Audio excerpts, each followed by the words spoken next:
ಎಲ್ರಿಗೂ ನಮಸ್ಕಾರ.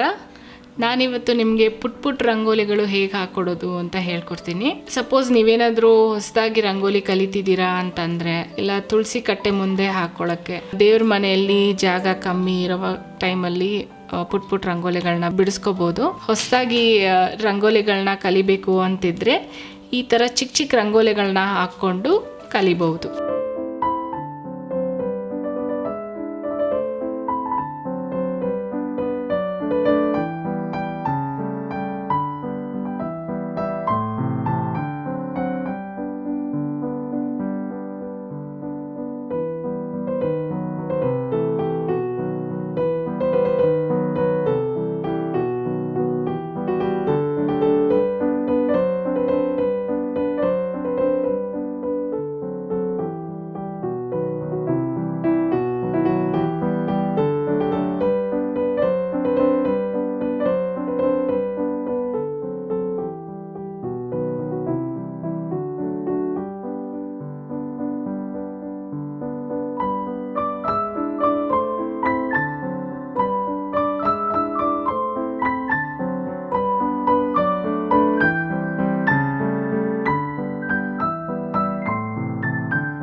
ಈ ವಿಡಿಯೋ ನಿಮ್ಗೆ ಇಷ್ಟ ಆಗಿದ್ರೆ ಲೈಕ್ ಮಾಡಿ, ಸಬ್ಸ್ಕ್ರೈಬ್ ಮಾಡಿ, ಶೇರ್ ಮಾಡಿ.